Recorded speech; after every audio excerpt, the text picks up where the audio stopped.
Selanjutnya, Mauidhah Hasanah yang akan disampaikan oleh Bapak Ustadz Effendi Syahputra. Kepadanya disilahkan. Bismillahirrahmanirrahim.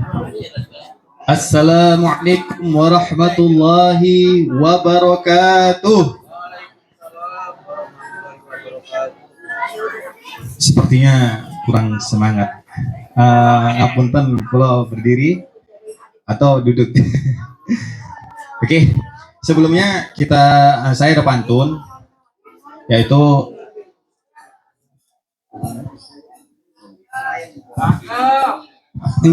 berdiri. Amun datang bunga menguntum. Cakep, suara yang mana? Surya datang belah pagi. Ku ucapkan assalamualaikum untuk mbah dan saudaraku di dalam hati. Innal hamdalillah nahmaduhu wa nasta'inuhu wa nastaghfiruh wa na'udzu billahi min syururi anfusina wa min sayyiati a'malina may yahdihillahu fala mudhillalah wa may yudlilhu fala hadiyalah. Asyhadu an la ilaha illallah wahdahu la syarikalah wa asyhadu anna Muhammadan abduhu wa rasuluh alladzi la nabiyyahu ba'da wa la rasulahu ba'da amma ba'd.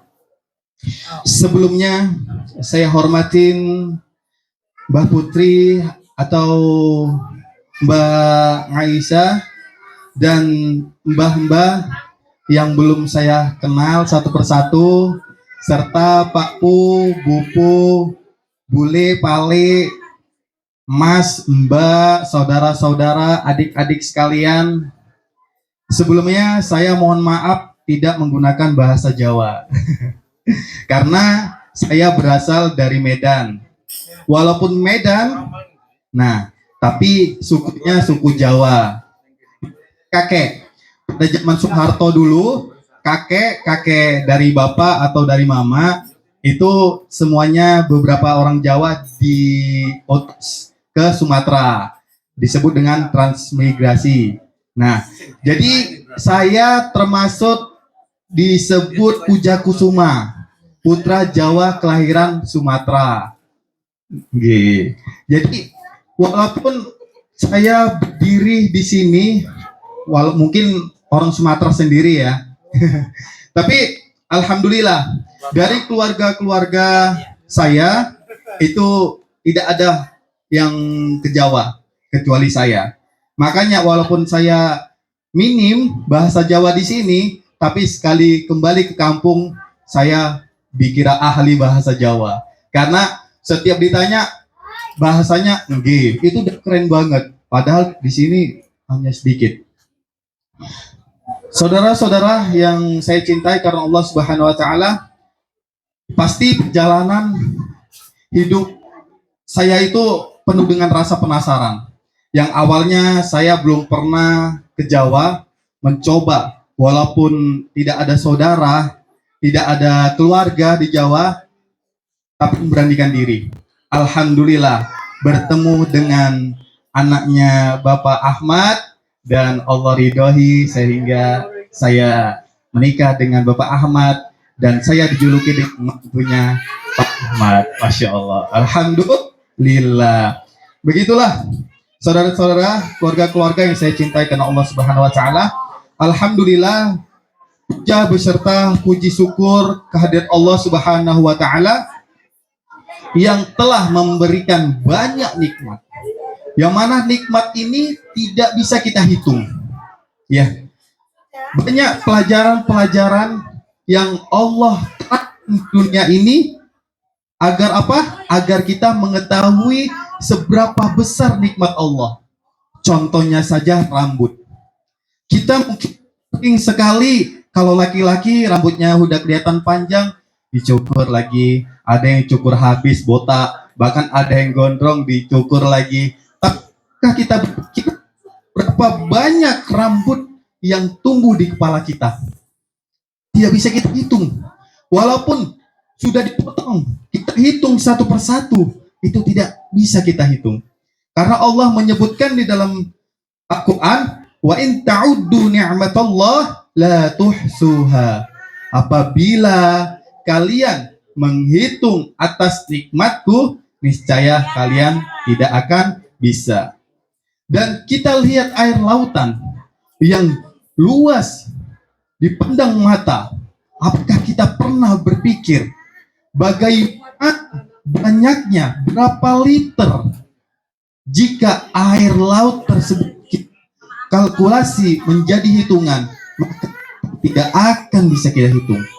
Dan kita melihat pohon, seberapa banyak jutaan pohon yang ada,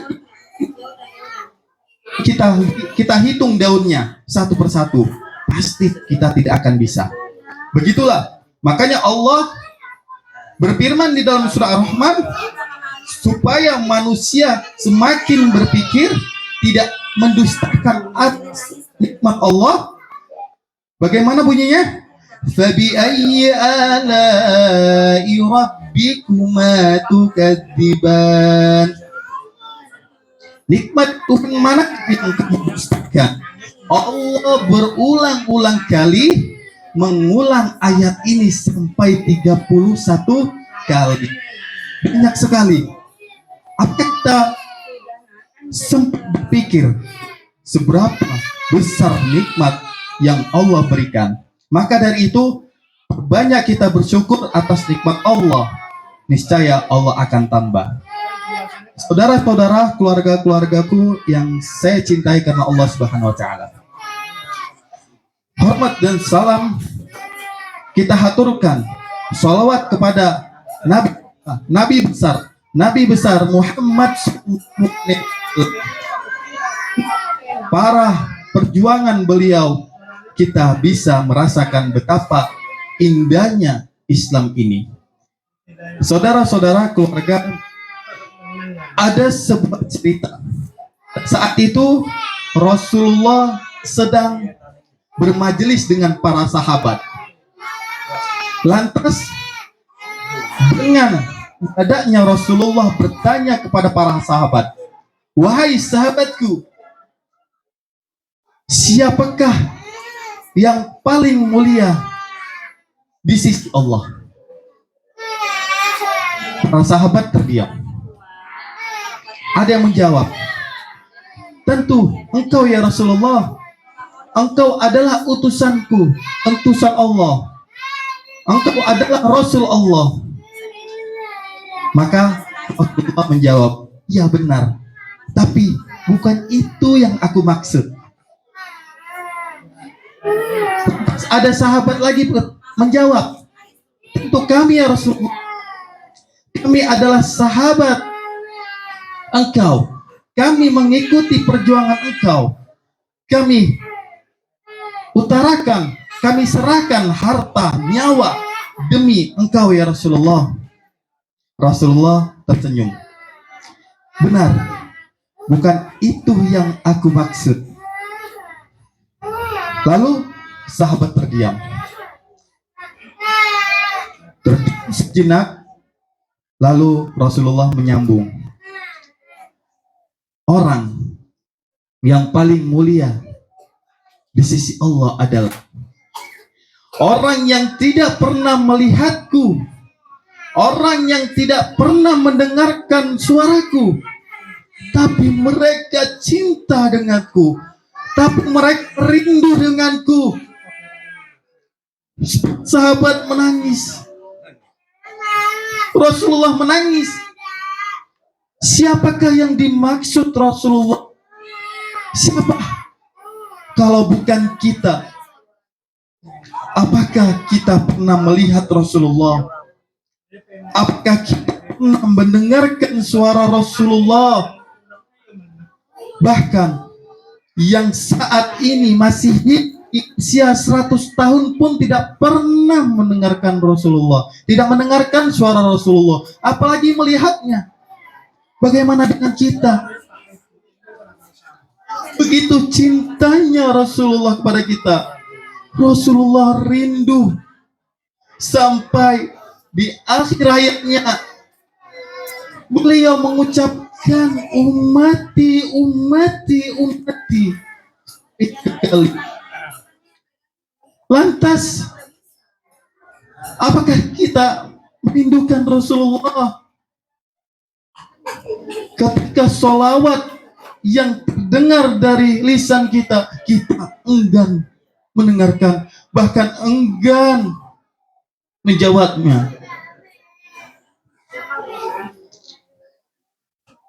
Saudara-saudara yang saya cintai karena Allah Subhanahu wa Ta'ala, mari perbanyak bersolawat kepada Rasulullah, karena Rasulullah adalah manusia yang pertama yang bisa memberikan syafaat kepada umatnya.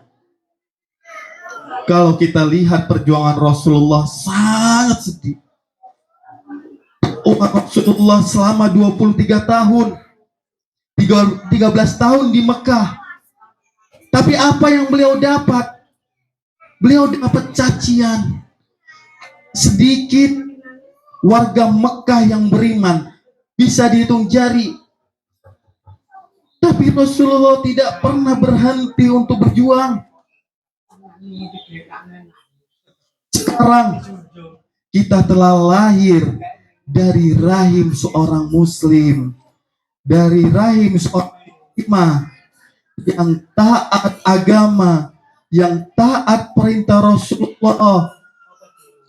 Maka ayo kita tegakkan sunnah Rasulullah, kita perbanyak sholawat kepada Rasulullah, kita minta syafaat kepada Rasulullah Sallallahu Alaihi Wasallam. Saudara-saudara, keluargaku yang saya cintai karena Allah Subhanahu wa Ta'ala, tidak terasa waktu 30 hari 1 bulan puasa kita sudah melewatinya. Apa yang sudah kita persiapkan? Apakah kita sudah menghatamkan Al-Quran? Mungkin sebagian kita ada yang sudah menghatam 2 kali, ada yang sudah menghatam 3 kali, ada yang menghatam 1 kali beserta terjemahnya, ada yang sudah menghabiskan iktikaf, menghabiskan air matanya, meminta ampun kepada Allah di malam 10 hari terakhir. Apa yang sudah kita persiapkan? Waktu terus berjalan, hari demi hari terus berjalan. Tidak terasa. Saya saja masih bisa mengingat hal yang kecil waktu SD, waktu diantar ke TK. Saya masih ingat. Ternyata saya sudah sebesar ini. Saya sudah memiliki anak. Saya sudah memiliki keluarga yang jauh. Apakah itu cukup persiapan untuk menghadapi kematian? Belum. Waktu sangat cepat. Allah Subhanahu wa Ta'ala bersumpah, wal 'ashr, demi waktu. Kita sering mendengarkan surat ini ketika sholat tarawih, diulang berulang. Bahkan sholat tarawih ditegakkan 11 rakaat juga dibaca surat Al-Asr. 23 rakaat dibaca surat Al-Asr. Kita hanya membaca dan mendengarkan, tapi ketahuilah ayat ini mengandung makna yang luar biasa. Jika di sisa waktu kita ini kita pegang 1 surat ini aja, insya Allah kita bisa menghadapi hari demi hari dengan manfaat. Wal 'ashr, demi masa. Innal insana lafi khusr. Sesungguhnya manusia berada dalam kerugian. Ini sebuah contoh kita ketika di dalam kandungan ditiupkan ruh, lalu ditentukan rezekinya. Kamu mati di hari ini, kamu mati saat ini, kamu jodoh dengan siapa, rezeki kamu seperti apa, itu sudah ditentukan Allah saat kandungan. Dan kita dilahirkan di dunia. Apakah kita ketika dilahirkan dunia membawa emas, membawa harta, pakaian? Tidak. Kita tidak membawa apa-apa. Apa yang kita banggakan? Di situ saja kita sudah dalam keadaan rugi. Orang tua kita senyum melihat kita, menangis dengan bangganya anaknya lahir. Sedangkan kita menangis lambat laun, tak terasa saat ajal sudah di atas kepala. Suara tidak bisa berkata, napas sudah terenggal, susah untuk bernapas. Kaki sudah kaku, tangan sudah kaku. Kita hanya bisa berbaring. Kita tidak bisa berkata apa. Yang biasanya kita mengucapkan La ilaha illallah, kita belum tentu bisa mengucapkan kalimat ini di akhir hayat kita. Yang biasa kita mengucapkan, menasihati, mentahlil dengan mudah, dengan suara yang bagus, di akhir hayat belum tentu kita bisa mengucapkan. Begitu singkat waktu ini.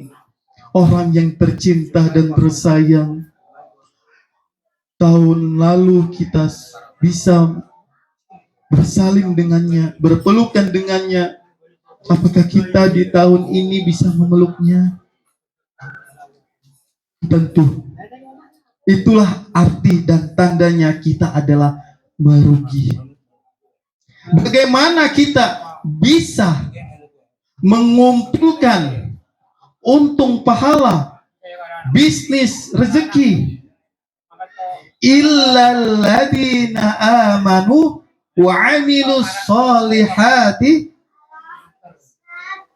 kecuali orang-orang yang beriman dan mengerjakan amal soleh. Masya Allah. Kecuali, inilah tandanya kita di dunia ini hanya sebentar.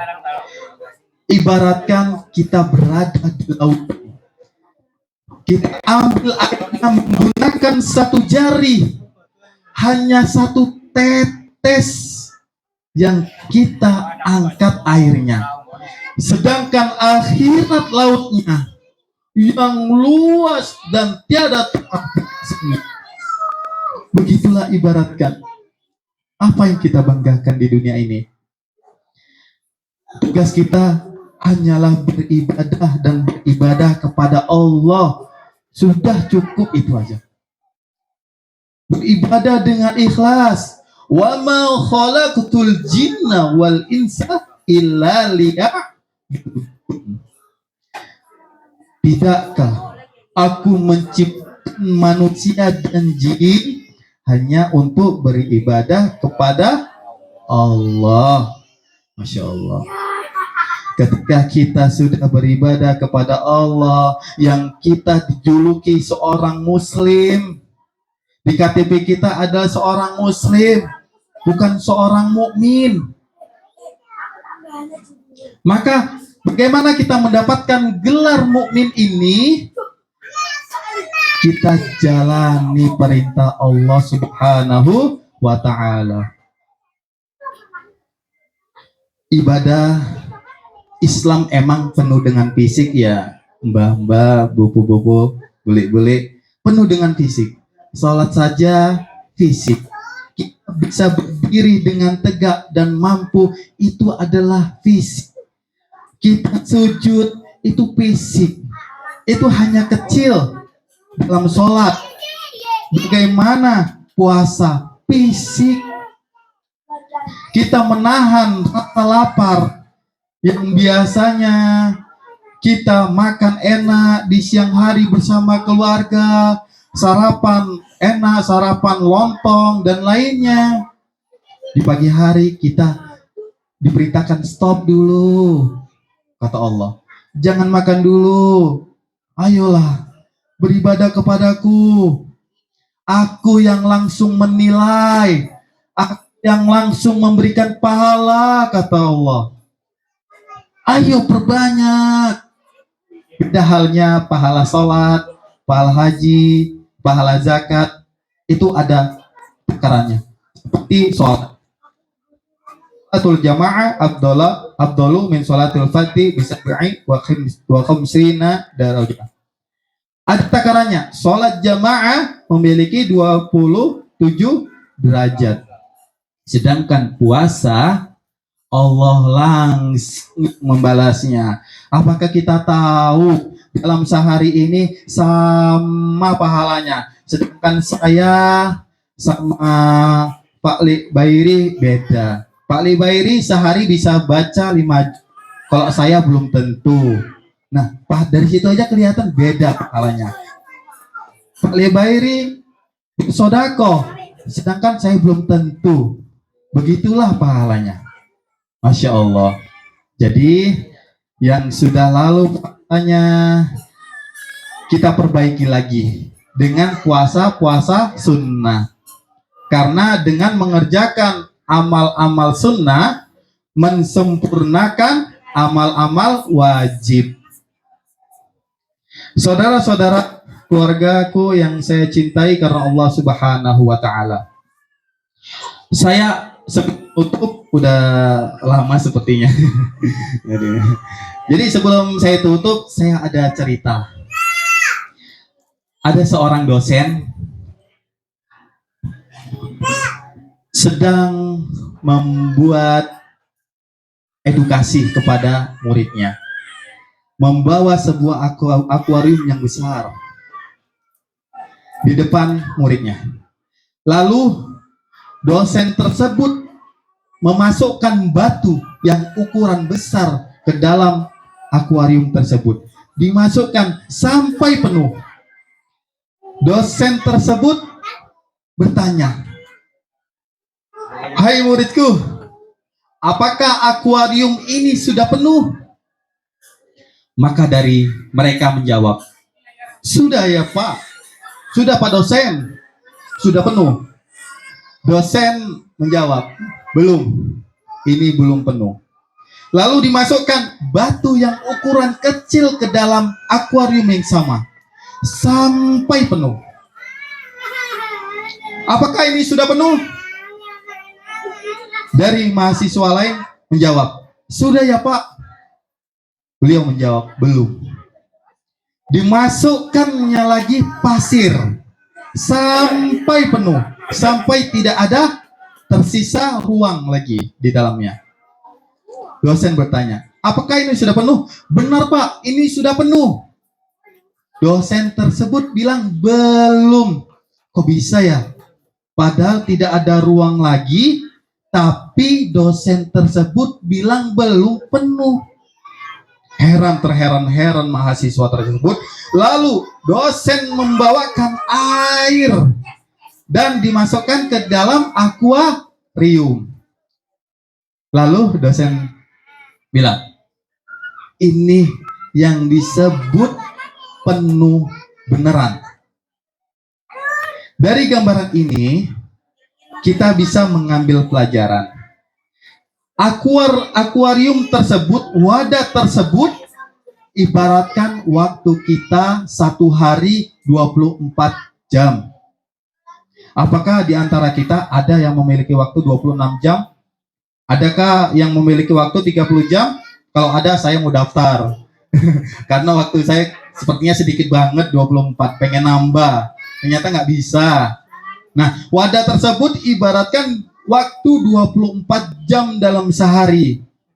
Batu yang pertama dimasukkan Pak dosen tersebut ibaratkan apa? Ibaratkan ibadah wajib seperti sholat, seperti puasa, seperti zakat, dimasukkan semuanya.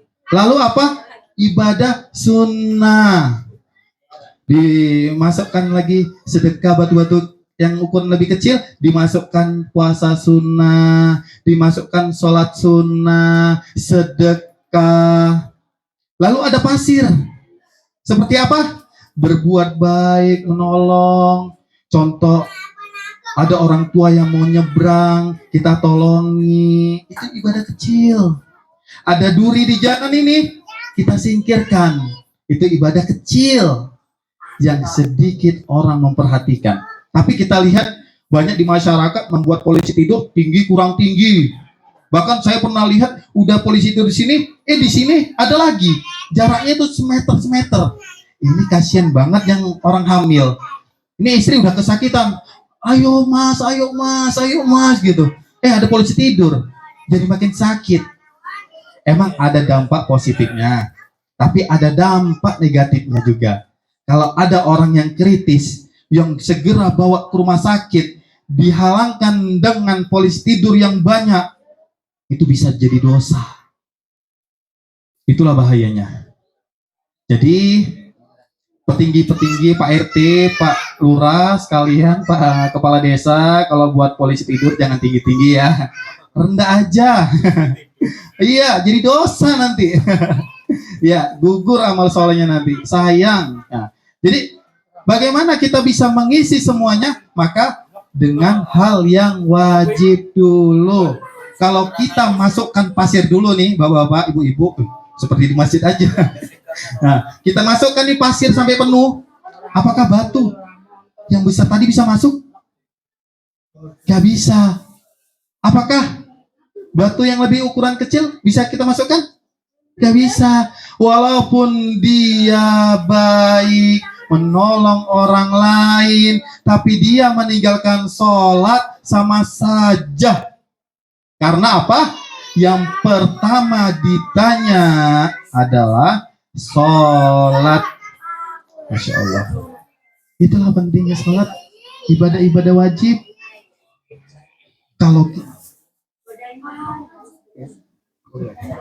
baik, begitu saudara-saudara, keluargaku yang saya cintai karena Allah Subhanahu wa taala, karena waktu juga ya, insya Allah di tahun ke depan kalau kita masih bisa bertemu, mudah-mudahan kita dalam keadaan sehat dan dilancarkan segala aktivitasnya, terus berbuat baik, fastabiqul khairat, mengejar kebaikan, karena semua yang kita lakukan sebenarnya bukan untuk orang lain, karena untuk diri sendiri. Yang kita lakukan bukan untuk istri, bukan anak, untuk diri sendiri. Kalau kita melakukan hal baik, istri mencontohi, mengikuti kita. Kalau kita melakukan yang baik, seorang kepala keluarga, anak akan mengikuti. Ibarat kata, kalau guru kencing berdiri, maka murid kencingnya terbang. Gitu ibaratkan, maaf. Ya. Jadi seperti itu. Jadi kita contohkan.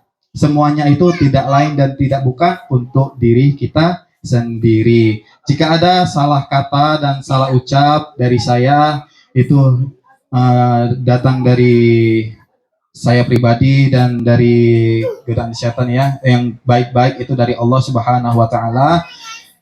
Saya akhiri, billahi taufik wal hidayah. Wassalamualaikum warahmatullahi wabarakatuh.